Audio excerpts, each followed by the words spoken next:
Medusa once had charms. To gain her love, a rival crowd of envious lovers strove. They who have seen her own, they never did trace more moving features in a sweeter face. Yet above all, her length of hair they own. In golden ringlets it waved and graceful shone. Greek mythology was often told in order to convey life lessons. Medusa's was one of envy and how we should never let envious people be near us, even if that person was done wrong. Apparently it did not matter that Medusa used to be beautiful and kind. It did not matter that her awful magic was a curse from an envious god. For now, we had to look away from her hideousness and try to stop her powers in any way possible. I do not say I agree with this message, for if we look at Magic the Gathering's Gorgon, Vraska, we see a similar story with a less gruesome ending. For now. Vraska's story begins in Ravnica.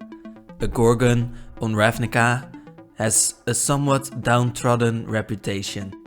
For one, they are part of the Golgari, meaning that only the people that preferred the dark would even willingly come into contact with Gorgons.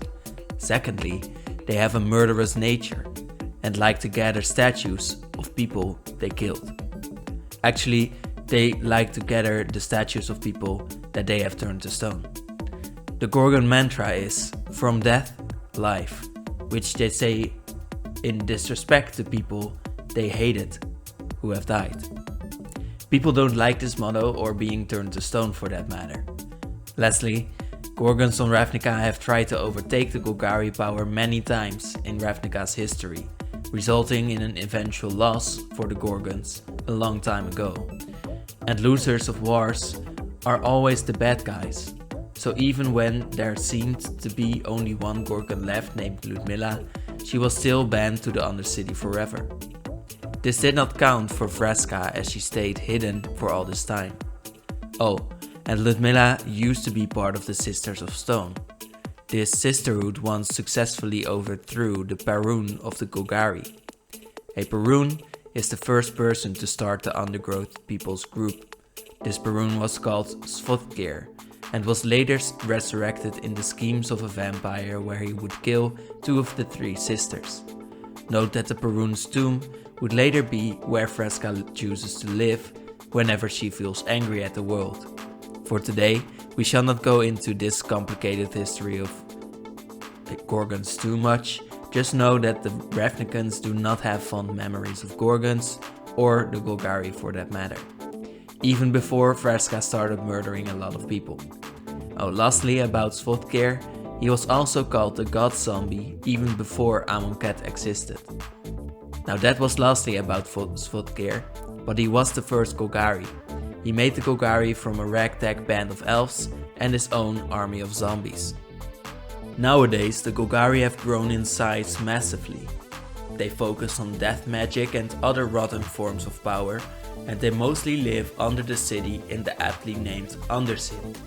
Here they make for the largest guild out of all 10, or 9 according to who you ask, and they only come above ground to get new corpses or because they have no space left under the city. And this last reason has become a problem, according to some. Read the Azorius. This led the Azorius to arrest Vraska and many other Golgari just for coming out of the Undercity.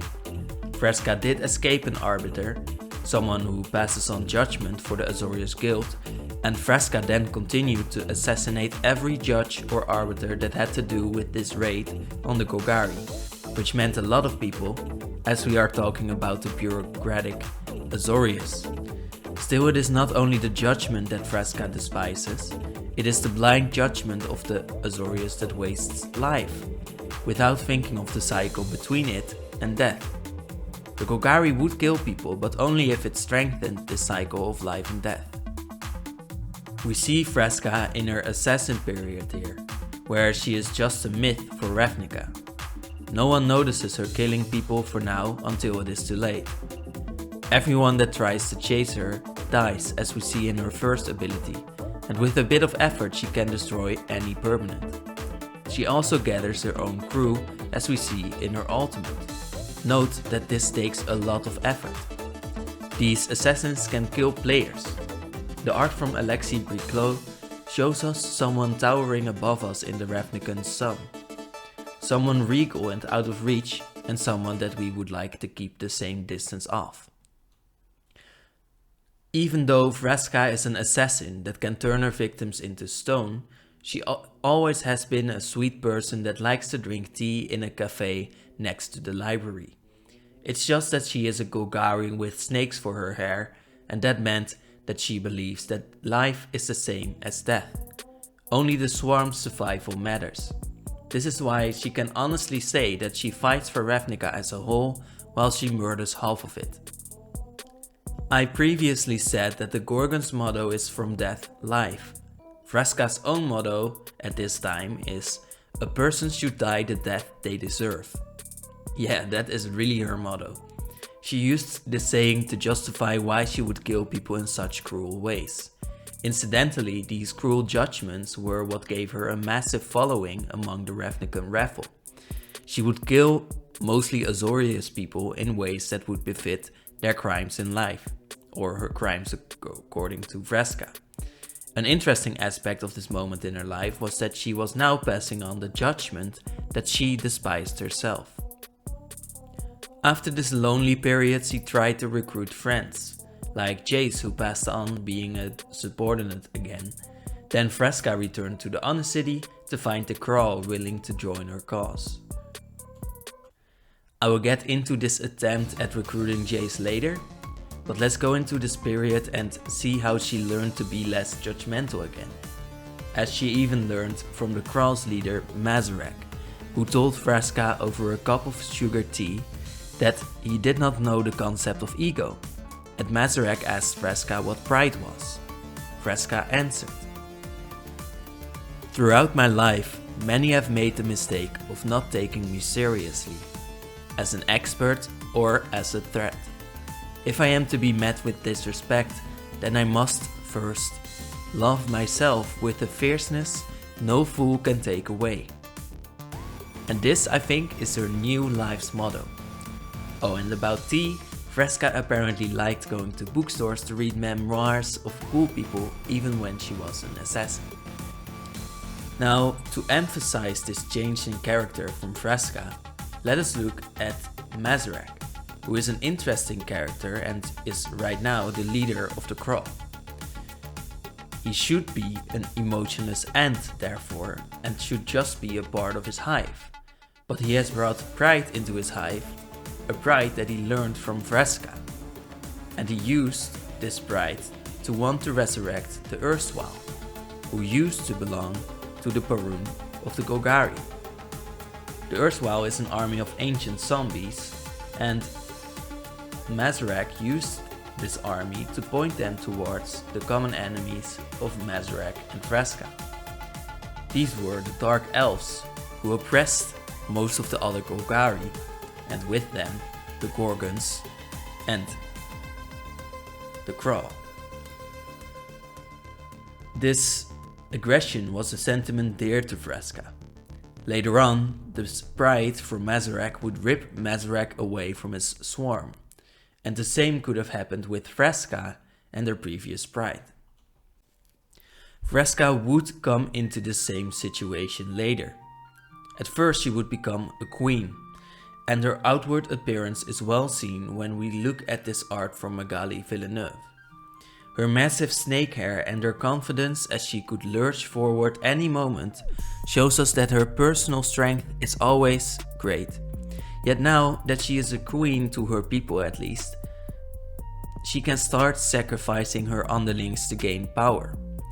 We can see this pride in her stance, we can see it in her ability here, and she now has to exert the same effort in her assassinations, and she can still garner assassins, although now she uses her own people for that, as we can see in her ultimate.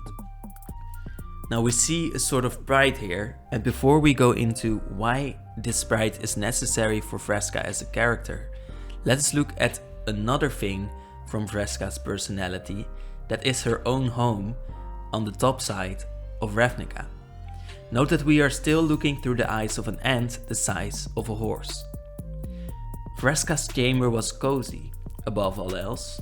It was a curiosity cabinet turned flat, with every inch of the walls covered in exquisite trinkets and objects beyond all familiarity. The colors and variety were always overwhelming for his compound eyes, but the effect wore off eventually. This was a welcoming place, a traveler's den. Above her kitchen was a dark violet banner. A clay pot with black waves painted along the rim sat on the bookcase. Dozens of little folded paper birds mingled with the ribbons that spanned her ceiling. The effect was calming and captivating. Enjoying tea in Vraska's chamber was like sitting in the vaults of a museum. Now, we see that Vraska has an inherent niceness to herself, a sort of wanting to make a nice place out of this world. And we also see that Vraska has become more open-minded, as we see in how she can turn around the crowd to her own advantage. Vraska's newfound open-mindedness came in handy on Ixalan, another plane where a private crew would embrace her democratic stance with open arms. Oh, and she is a badass assassin lady still, which also garners respect for pirates. This changed in tune for Vraska, where she was now not just a murderer, but doing so for her crew more than anything else made the Jace, who at first lost his memories, respect the captain.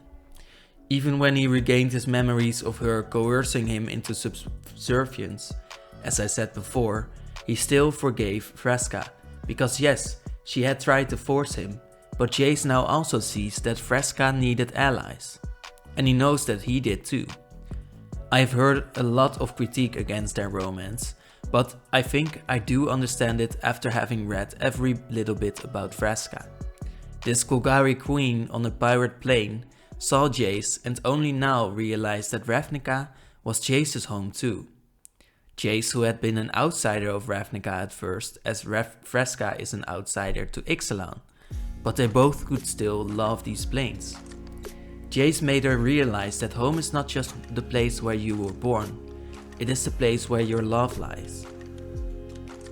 And this in turn garnered a lot of respect with Vraska.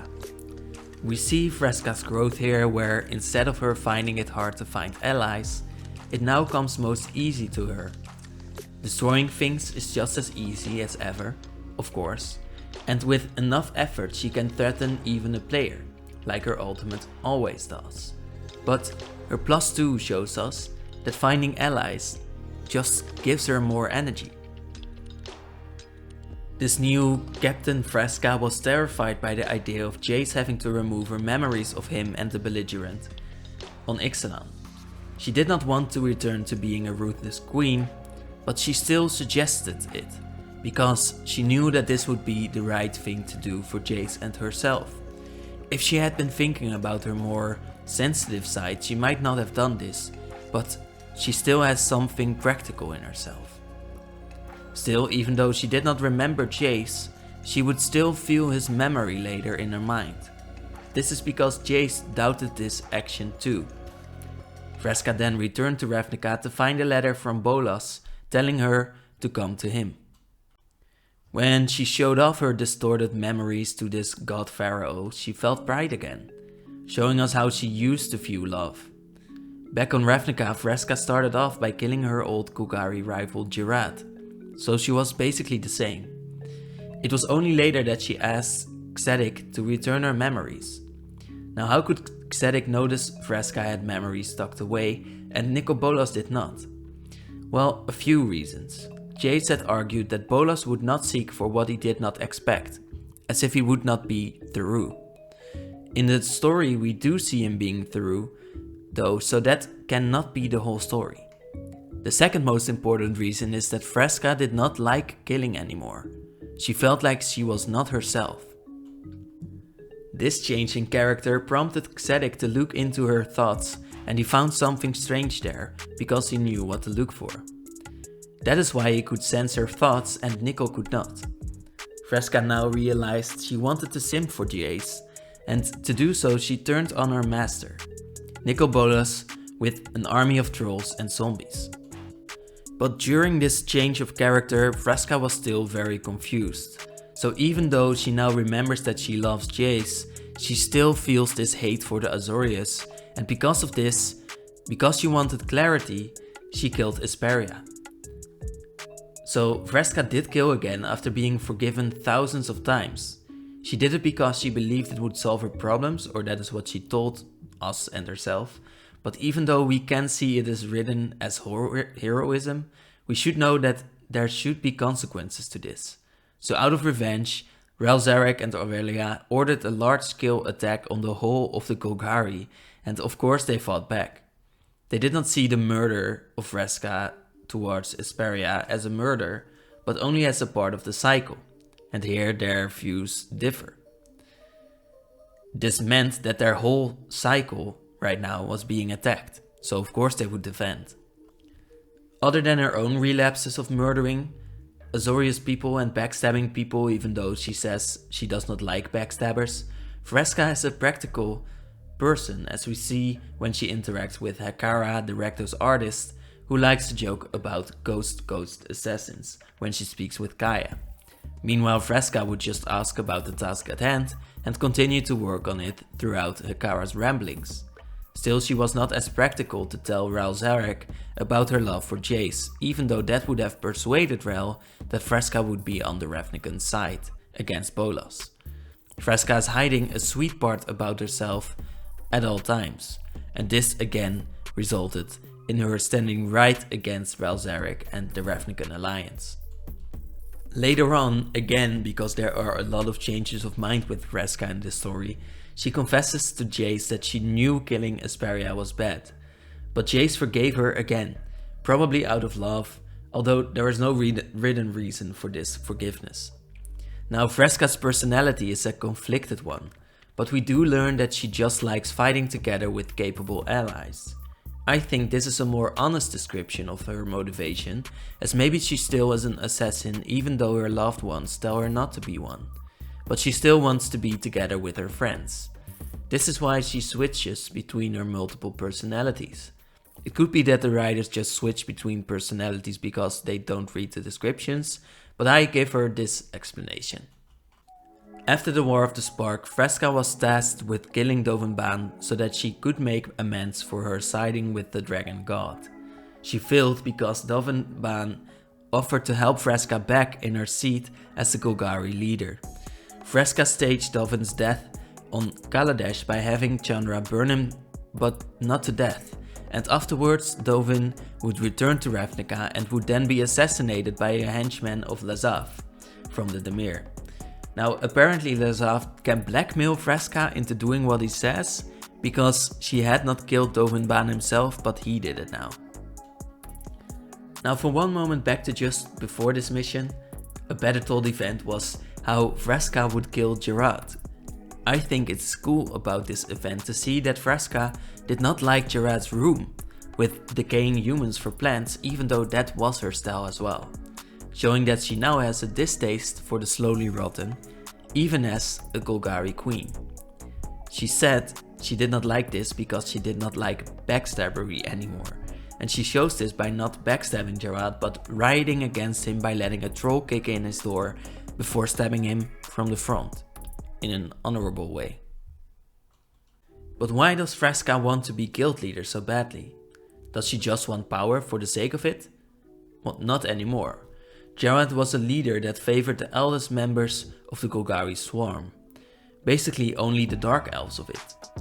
Gorgons or Kralls or Trolls would not fall under that ranking and would be marginalized, even in the open-minded swarm. Now you can see why the Krall would side with Vraska as much. The Golgari will never be of one mind, but Vraska has the best chance, because of her status of outcast of Ravnican society and her strength as an almost extinct Gorgon. Even the deadliest of Krall death priests would respect Vraska as their leader, and that says a lot with Mazarek, who could crush a large warrior with just his aura. Now that Vraska is a true queen, not one only in her card, we see how she as a leader has changed. She is out of the gloom of her Perun's tomb now and has stepped into Anna Steinbauer's light. She stands here with open arms, because even though her mind is still conflicted after just having it all back, she is open to her people and she wants to be a strong queen for them. She strengthens her death touch underlings whenever they assassinate for her, and of course she still creates new assassins, because that is what she is good in, after all. In short, Vraska went from a young girl stomped into the ground by an Azorius enforcer to a strong assassin that would return the judgment laid down upon her, to a loving queen with pride in her heart, because love was the only answer to disrespect. She then turned to Ixalan, where she would be a loving captain, loving the pirates in her crew, a crew that was not always with her. She then realized that home can be anywhere as long as it feels like home, as long as there is something or someone to love. Vraska felt Jace hiding the box of their memories away. His presence left her mind slowly. Jace said, "Your story deserves to be told. Safe and sound," he promised.